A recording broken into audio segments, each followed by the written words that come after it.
Mengapa Nabi Isa yang diperintahkan membunuh Dajjal, bukan Nabi Muhammad? Ini adalah sebuah pertanyaan yang memerlukan penjelasan detail. Silakan simak untuk mendapatkan jawabannya.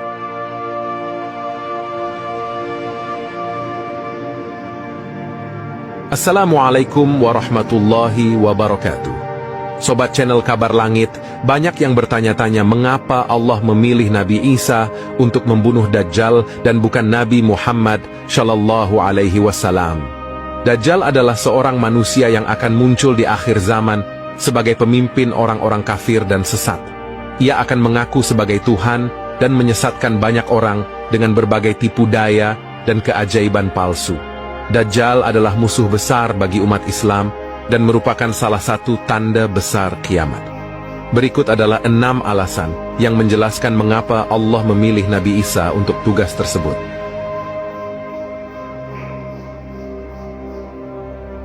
Alasan pertama, menunjukkan kebenaran agama Islam. Allah memilih Nabi Isa untuk membunuh Dajjal sebagai bentuk penegasan terhadap kebenaran agama Islam. Dajjal, sebagai keturunan manusia bermata satu, memiliki banyak pengikut dan dianggap sebagai musuh yang sangat nyata di akhir zaman. Nabi Isa, sebagai nabi yang memiliki jarak paling dekat dengan Nabi Muhammad Shallallahu Alaihi Wasallam, merupakan tokoh yang unik dalam perjalanan kenabian. Tidak ada nabi yang diutus oleh Allah Subhanahu wa Ta'ala di antara masa hidup Nabi Isa dan Nabi Muhammad Shallallahu Alaihi Wasallam. Teman-teman, semoga bermanfaat. Amin ya rabbal alamin. Sebagian umat Nabi Isa masih belum menerima ajaran Nabi Muhammad, masih memandang Nabi Isa sebagai anak Allah atau Tuhan, walaupun Nabi Isa sendiri menolak klaim tersebut. Oleh karena itu, Allah mengutus Nabi Isa untuk membunuh Dajjal dan menghapus seluruh agama selain Islam. Tujuannya adalah agar umat Nabi Isa menyadari kesesatan pandangan mereka dan beriman kepada Allah serta Nabi Muhammad sebagai Nabi terakhir. Tindakan ini juga menggambarkan bahwa agama Islam adalah agama yang benar dan sempurna, mengintegrasikan ajaran-ajaran dari para nabi sebelumnya.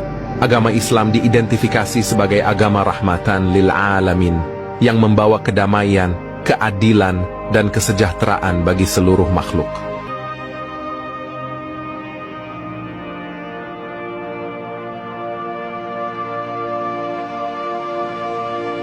Alasan kedua, menegaskan kemuliaan Nabi Muhammad. Mukjizat Nabi Isa dari Allah Subhanahu wa Ta'ala membawa perbandingan yang menonjol antara kemuliaan dan kehebatan para nabi, termasuk Nabi Isa dan Nabi Muhammad Shallallahu Alaihi Wasallam. Nabi Isa diberikan mukjizat luar biasa, seperti menghidupkan orang mati, menyembuhkan orang buta dan sakit, serta berbicara di buayan. Penting dicatat bahwa Nabi Isa tidak pernah mengaku sebagai Tuhan atau anak Allah. Sebaliknya, beliau selalu menyatakan diri sebagai hamba Allah dan Rasul-Nya. Nabi Isa sebagai penyempurna ajaran sebelumnya menyampaikan bahwa setelahnya akan muncul seorang utusan terakhir, yakni Nabi Muhammad. Nabi Muhammad Shallallahu Alaihi Wasallam dianggap sebagai nabi yang paling mulia dan utama di antara semua nabi. Beliau dianugerahi mukjizat terbesar, Al-Quran, yang merupakan firman Allah yang tidak dapat ditiru atau diubah oleh siapapun. Selain itu, Nabi Muhammad Shallallahu Alaihi Wasallam juga memiliki syafaat, yaitu pemberian ampunan kepada umatnya di hari kiamat. Melalui perbuatan membunuh Dajjal, Nabi Isa akan memperkuat dan menegaskan kemuliaan Nabi Muhammad Shallallahu Alaihi Wasallam, mengakui kedudukannya sebagai Nabi penutup zaman. Tidak hanya Al-Quran, Nabi Muhammad juga diberi mukjizat lain, seperti membelah bulan, air mengalir dari jemari tangannya, perjalanan Isra dan Mi'raj, serta kemampuan bersabda dalam berbagai bahasa. Mukjizat-mukjizat ini menunjukkan kekuasaan Allah yang melampaui batas akal manusia, sementara keistimewaan Nabi Muhammad sebagai utusan Allah yang paling sempurna semakin terungkap. Akhlak mulia, kejujuran tak tercela, keberanian luar biasa, dan kepedulian yang mendalam terhadap umatnya juga menjadi bagian dari kepribadian Nabi Muhammad. Beliau adalah uswatun hasanah, teladan baik bagi seluruh manusia. Hubungan dekat antara Nabi Isa dan Nabi Muhammad terlihat jelas. Nabi Isa adalah nabi yang paling mendekati masa kenabian Nabi Muhammad, tanpa ada nabi lain yang diutus oleh Allah Subhanahu wa Ta'ala antara keduanya. Nabi Isa bahkan menyampaikan kabar tentang kedatangan Nabi Muhammad sebagai nabi terakhir. Beliau mengakui bahwa Nabi Muhammad adalah khatamun nabiyyin, penutup para nabi, dan menyatakan persaudaraan di antara mereka. Cinta dan saling menghormati di antara Nabi Isa dan Nabi Muhammad menjadi bukti kebersamaan spiritual. Dengan mengakhiri keberadaan Dajjal, Nabi Isa secara simbolis menegaskan kemuliaan Nabi Muhammad dan menghormati kedudukannya sebagai Nabi akhir zaman.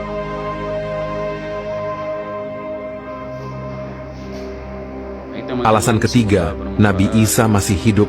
Riwayat menyebutkan bahwa Nabi Isa awalnya dianggap telah tewas dibunuh oleh orang-orang Romawi. Namun, ulama dan tafsir yakin bahwa Nabi Isa masih hidup. Allah menyelamatkannya dengan menggantikan wajahnya pada seseorang dan mengangkatnya ke langit atas izinnya. Nabi Isa saat ini berada di langit, menanti perintah Allah untuk turun kembali ke bumi pada akhir zaman. Allah memilih Nabi Isa untuk mengalahkan Dajjal karena beliau masih hidup dan dilengkapi dengan kekuatan fisik dan rohani yang luar biasa. Selain itu, keistimewaan Nabi Isa sebagai ruh Allah dan kalimat Allah memampukannya menghadapi Dajjal dan segala tipu dayanya.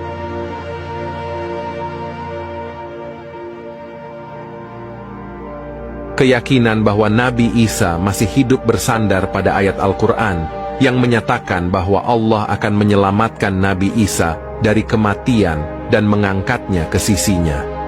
Ayat ini menegaskan bahwa Nabi Isa tidak dibunuh atau disalib, melainkan Allah membuat orang-orang Yahudi tertipu dengan sosok yang diserupakan dengan Nabi Isa. Nabi Isa juga disebut sebagai salah satu tanda kiamat yang akan turun dari langit di sebuah menara putih di Damaskus, Suriah. Tugas beliau adalah memimpin umat Islam melawan Dajjal, yang dianggap sebagai fitnah terbesar di akhir zaman. Dajjal akan dibunuh oleh Nabi Isa dengan tombaknya di pintu Lud, sebuah kota di Palestina. Masya Allah. Nabi Isa sebagai nabi istimewa